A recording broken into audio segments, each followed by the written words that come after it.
peace and love, and welcome back. Okay, it's been 1 week since my last share on here, and again, I'm starting to notice this nice little pattern where I just finished doing the Reiki session for my beautiful patrons, and then I feel just so good. And I don't want to turn on the lights, and I want to just sit in the energy. And actually, those who typically might not like the sound of the bowls, who are usually in the house, are not here right now. So I'm just going to give you a quick little.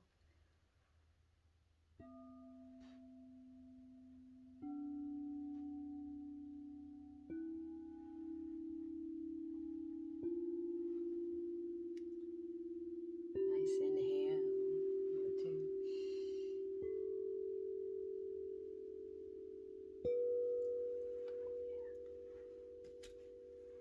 Okay.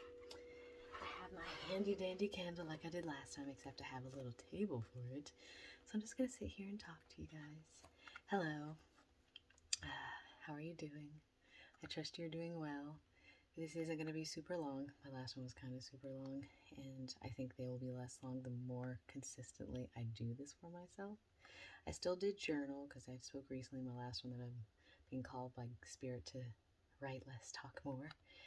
But I still did journal just to filter out some things, and that way I could present maybe a little bit more of a stream of consciousness this time around. And so lots of things have been shifting for me, and I trust for you as well. We are in eclipse season, as I have been saying in every video that I've made so far since then.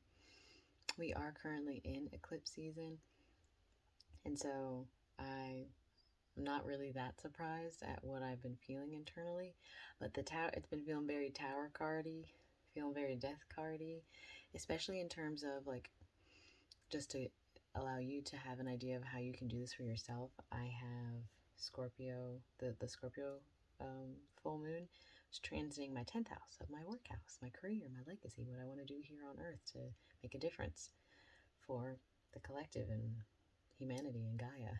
And so let me just tell you a little bit about me, Capricorn rising. So I'm like, oh, it's going to be great. The eclipse is going to bring huge changes to my work, and I'm going to be able to grow in it, and I'm going to be doing so much Reiki and this and that, like kind of just creating my own narrative of what the eclipse was going to mean for me. And what I've been noticing, what I've been coming to terms with and becoming okay with, especially considering Saturn is transiting my first, and I natally have Saturn in my first, albeit it's at the very end of the house. Saturn is transiting retrograde in my first, with Saturn natally in my first, with Pluto retrograding in my first. So I've already been feeling a lot of changes within myself about who I am and what I want to do and why I'm here, and am I really able to be myself around people, and to hold that same truth identity of who I am no matter who is around has actually been quite challenging for me. And every time I think I passed the test, I surely just fail it again.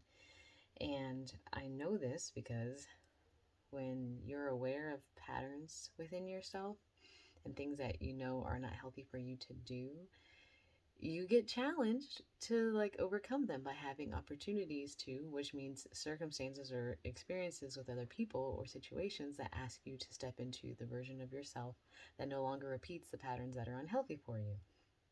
So I've been learning personally about myself that I don't set boundaries with people, and I let people walk over my boundaries because I'm not asserting any boundaries within myself, and I just say yes, and I just do everything, and I just help everyone. And I've been watching someone recently on YouTube who is also a projector, like my human design is, that has been immensely helpful in helping me shift my perspective into understanding, oh, okay, so I'm going to keep getting brought these scenarios and events and circumstances until I learn within myself how to do this. And so last week, to make a very long story short, there was an experience I had where someone way overstepped my boundary, and I didn't say anything at all. I just acted like it didn't happen, and I just straight went on doing what I was doing and just tried to like push it down, and I didn't say anything because I didn't want to cause any disharmony. Maybe my moon in Libra, my Jupiter in Libra, wanting that balance all the time, but at the detriment of my own self, and they're both in my 8th house, so you try and figure that one out. So I have a feeling that with the current shifts that are happening for me, and you can apply these to you wherever you have Scorpio. Now that it's been in my 10th house, or it transited my 10th house during the eclipse, the things that I thought I would be doing for my legacy, my career, the things I chose, the things I like to do, they're shifting and they're moving around. And I'm so used to change. I'm so used to shifts. I have gone through so many changes in my life. I was just speaking with my niece yesterday about how I've lost count after like 45 moves of like how many I've actually had now. I've gone through those things, but they're always like external. Whereas this eclipse with Scorpio, Scorpio is always about those deep subterranean underworld transformations internally. It's been hard for me to let go, even, and this is what I had to do even with YouTube for a while, is just stop posting on YouTube and just not take the idea that I'm a YouTuber out of it, and just be like, I'm not a YouTuber. I'm just someone who wants to share things on YouTube that I think will be helpful for other people, and just call it that, and not say I'm a YouTuber and remove that moniker. And I think that I have essentially, I do that with a lot of things. Once I choose to do something, I become that. I am that. And so I'm learning, this is what I am proposing I'm learning, this is what I think I'm learning, that with this eclipse going through my 10th house and thinking, okay, well, I really love Reiki. I love how it makes me feel. I'm going to be a Reiki healer. That's what I'm going to do. I'm a Reiki healer now, and trying so hard to push and push and push to have that be my thing. And then like sit with that for a while and be like, oh, okay, well, I don't see it growing from the seeds that I'm planting with it as I would anticipate something that's supposed to grow would grow. So then I sit with it, and then, okay, well, maybe I should also be implementing other things I like to do. And okay, well, let me try and offer some of my other services, other things that I enjoy doing. Okay. And then adding those things in and still kind of quiet. And then, okay, well, let me. And so when you keep doing that, that keeps occurring, it's like a call, at least to me personally, to sit and kind of wipe the whole board clean. And what is better energy to do that than a Scorpio eclipse? Like, oh, you know what? We're just going to wipe it all away. And it's just you. It's just you now. You're just Talisa. You're not any of these things that you say you are. Now just be Talisa for a minute without any labels. Be Talisa without thinking about a job that you want to do, without any of those things. Just being a being on planet Earth. And start from there. Now, going from there, and this is what I was basically doing to try and figure it out, because this is basically what I'm sharing with you, some things that have been coming in. Then it was, okay, so if I'm just me, what do I desire? What do I desire? What do I want? And then I sat with that for a while, and I'm like, what do I desire? I desire to be free.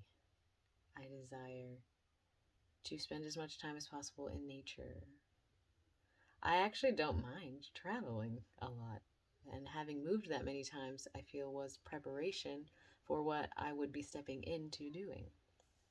So, as I've been sitting with these truths, if I sit with the idea that what I truly desire is to travel and be free and spend time in nature, that has nothing with, don't mind my niece and my nephew, it's almost their bedtime, so they're probably getting their last little bits of fire out.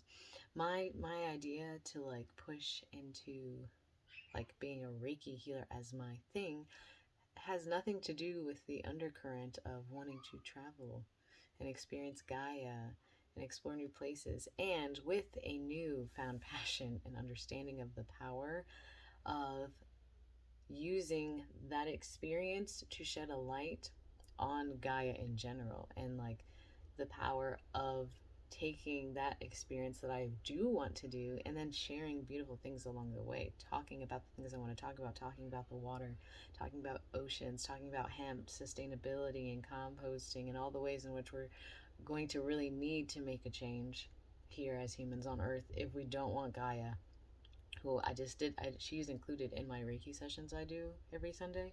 And today she was very quiet. She was almost cold. She's like, I am speaking. Can you hear me? I am speaking. Can you hear me? I'm speaking. Can you hear me? And she just kept saying that. And it's time for us to listen.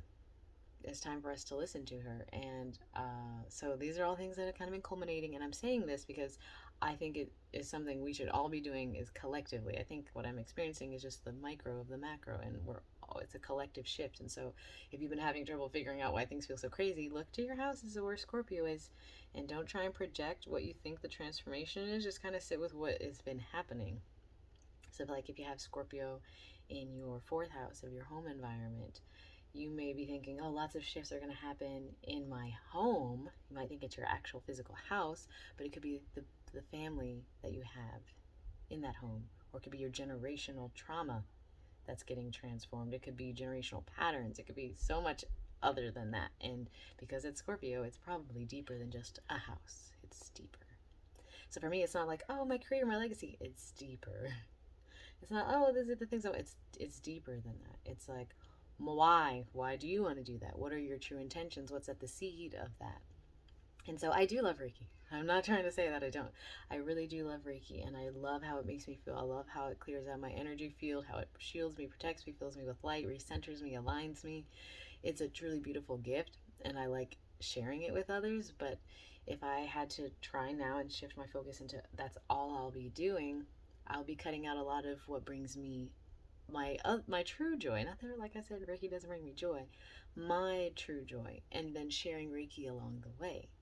And so I'm saying all of this to say, when I was sitting with this, I kind of like had this flash because it kind of wiped it from my memory, because I was in a very unhealthy kind of narcissistic relationship in my past relationship, but I was living van life.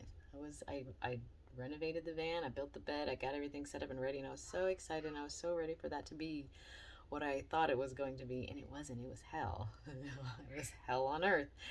And I didn't realize how resilient I was to go through that, and to like not have really processed a lot of the emotions from it. So kind of blocked it off. And in doing so, I also blocked off the idea that van life still, outside of the trauma that I experienced doing that, is still a huge like joy for me. It's still something that brings me so much excitement. And even like I was watching, she now goes by Balmy Spirit, but when I first found her, she was Water Baby Tarot. She recently had a channeling where her guides were basically essentially saying, allow yourself to like delve a little deeper into things that bring you joy, and just do it. Just don't be afraid of it. So like my whole thing was like, well, we do have a van outside. We haven't really been trying to work on the van, but that's something that's coming in, is wanting to do more work with the van. And so at first I was a little resistant to it because of the things I hadn't processed within my last experience, but it's still something I do desire. So I got on the computer and I was like, well, let me just look up some things to see. And then I just got so re-inspired again. I remembered why. And I had all the videos when I did travel van life on this channel, but I think I deleted them all. I just didn't want to remember. I just didn't want to see any of it because I knew it was going to it wasn't serving anything for anyone else to see, and it wasn't serving me, so I just got rid of it. But that's what's essentially happening now. And it's not to say that like my 10th house career legacy is for me to just be chilling in a van, driving around, being all wild and free. I don't plan for van life to be a means for me to just not participate in society.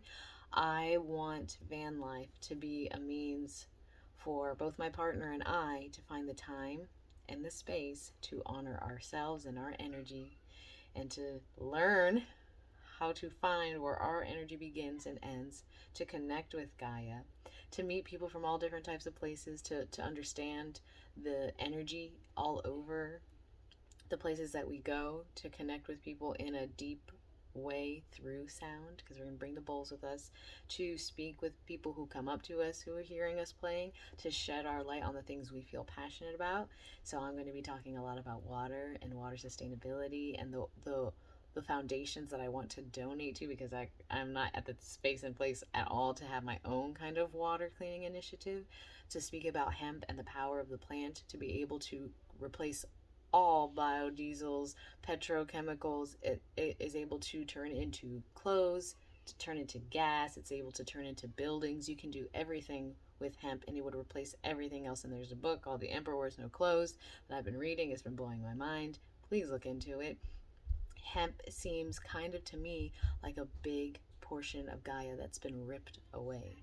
If Gaia is all of the nature that exists here and we've outlawed this plant and basically tried to make her extinct, she still prevails, obviously, in hidden ways. But when I imagine the fact that this magical plant is so like, no, no, no, because they know it's the one plant that could rid all of our need to depend on a governmental system. That to me just makes me want to speak even more about it and to share more about it. So, like for me, getting in a van and traveling and living with less and just having clothes and bowls and my decks and my books, maybe a little cat if we find one along the way, living simply. Even though I don't know how the carbon footprint will work yet, I imagine it'll be less than living in a home with all these things I don't need, and getting back to that minimalistic lifestyle that I enjoy. To do that, I will be able to just simply live the experience that I want to and inspire others to do the same if they desire to, and even just teach people that there is a way to do it if they didn't think it was possible, because there have been so many things that I didn't think I was going to be able to get through or do, and I did them. And if that can be a testimony to anybody, please be a testimony, because I didn't come from like the palace of Persephone. I didn't come from a palace. I'm creating my own palace. I'm finding palace here on earth. The earth is our palace, and learning to understand how to work with energy and all of that is still very new to me in terms of asserting it out into this 3D material plane that we're sometimes working with when I just want to be in the 5, 7, 9, 12, and having to come back here and do it is very new to me. And if it's new to me, then maybe it's new to you and we can go through it together. Or maybe you've already done it and then, you can inspire someone else to do the same. This, to me, is all of the things that I've been learning with this eclipse on my 10th house, is that not everything is as it seems. And what you think may be your path is completely the opposite. Or maybe it's way more simple than you think it is. And in that simplicity, you find a bigger picture. In the simplicity of traveling, I see the bigger picture of sharing the bowls, getting out and just sitting in a park and playing, and people come up, and then we just talk, and then we share downloads with each other, and we exchange, business cards, because we have business cards, and then maybe they want to have a Reiki session with me, and it's just like a byproduct of my being. It's not like, hey, I'm a Reiki healer, come get a healing. It's like, oh, hey, we connected, you like the sound, we talked a little bit, and then you want to connect in that way, awesome. And that's a beautiful gift that we can continue to share and create a larger light grid here, because part of my work on earth is to create a light grid. And maybe the way to do it is to go first for what is at the core of all of this, and that is the true name of Persephone is core. The core, look for your core. Look for the core of you, the core where you sit, and like I said, wipe away all the other things, wipe them away, take everything else off. Don't apply any titles to yourself and just sit with your name and say, I am, insert name here, sitting here on Earth. I am, insert name here, sitting here on planet Earth. What do I desire? As simple as that. And no what ifs. No what ifs. Just what do you desire? And then from there, allow it, from that seed, to grow into something. And you'll know, because it'll start to flow. It'll start to flow. And it's 18 minutes. I feel like I've been still talking too much. But maybe I'll try and keep it under 20. And I'll start from there, and then we'll see if I can work my way down. But I feel that these 18 minutes have been full of hopefully deep, profound, insightful things that you can use and apply to your own changes and experience. Uh-oh, I think someone fell and got a boo-boo. He's Aries rising. He's like 3 years old. He's an Aries rising, and he's very accident prone. I think it's because it's like training him to be like a rough and tumble warrior, but we shall see in the future. But I take that as my cue anyway.